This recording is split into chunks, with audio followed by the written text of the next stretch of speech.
niin, me erämiehet ja luonnossa liikkujat niin on kehitelty vähän näitä rakotuleja sillä lailla, että ne olisi helpompi sytytellä ja poltella. Tässä olisi nyt ensinnäkin olisi tuo niin 2 puun rakotuliarina, johon laitetaan rakotuli, lempipuu, näin, johon on tehty tuommoinen ura sytytysnestettä varten. Ja nyt kun on asennettu tuo ensimmäinen puu, pannaan tähän tämmöiset välipuut, välirauvat ja tähän nostetaan sitten toinen pää.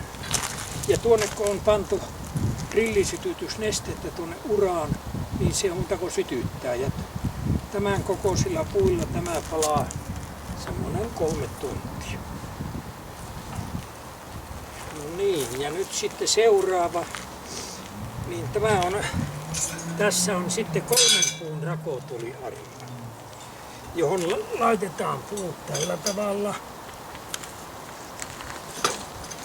näin, ja sitten laitetaan tämmöiset välipuut, ja näissä on kans tehty tämmönen ura sytytysnestettä varten. 3. puu pannaan tähän päälle ja nyt se on sytytys valmis. Muuta kuin sytyttää. Tämän arinahan voi laittaa, jos on semmoinen iso takka, niin takkaan ja siellä se palaa kyllä yhtä komiasti niin kuin täällä ulkona. No sitten on tämä samanlainen 3 puun rakotuliarina, johon voidaan panna myös pitempi rakotuli. Aivan samalla lailla niin kuin nuo lyhyemmänkin. Pannaan 2 alle. Sitten pannaan nämä välirauvat tuonne. Nyt pannaan 3.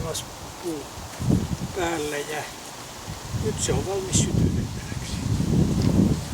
No niin, ja nyt vielä esitellään näitä kannettavia rakotulipaketteja. Nämä on laitettu tämmöiseen, tämä kulkee niin kuin matka-aski mukana. Ja tässä tapahtuu sytytys samalla tavalla. Tuolla on urat, joihin pannaan rillisytytysnestettä ja sytytetään. Ja se palaa ihan samalla lailla kuin rakotuliarina. Tuossa on tuommoinen isompi versio. Sitten täällä on tämmöisiä kevyempiä versioita, jotka sytytetään ihan samalla lailla. Mutta nämä, kun on pienemmästä puusta tehty, niin ne tietenkin paloaika on lyhyempi. Niin näitä voi ottaa luontoon matkaan, nakata auton perään ja missä luonnossa kulkeekaan, niin siellä voi nuotioida sitten. Tässä on vielä tämmöinen iso rakotulipaketti, niin tämä on oikein semmoinen pilikkimiehen unelma, joka on koettu erittäin hyväksi, että jäälle vaan nakataan tuommoiset puun kalikat ja tämä pannaan siihen ja sytytetään palaamaan, se palaa jäällä. Vaikka se jää sulaa tuolta alta, niin tuo tuli ei sammu, että se on todella hyvä. No niin, nyt sytytetään ensimmäinen rakotuli.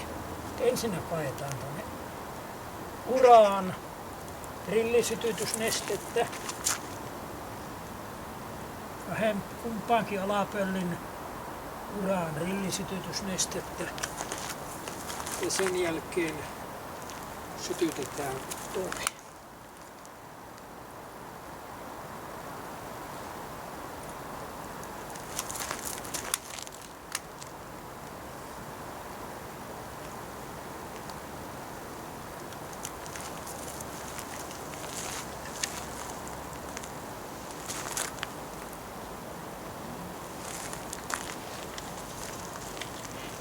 Noin, nyt se on sytytetty ja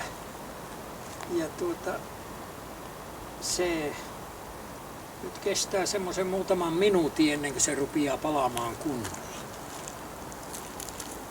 Ja tässähän on nyt, että jos puut ei ole kuivia, niin se ei onnistu tuo palaaminen. Että niiden täytyy olla melko kuivia.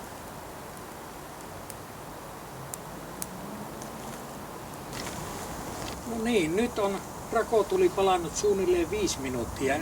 Nyt se palaa jo noin komiasti. Nyt se on tämä rakotuli palannut semmonen 10-15 minuuttia ja tällä komeudella se palaa sen reilu 3 tuntia.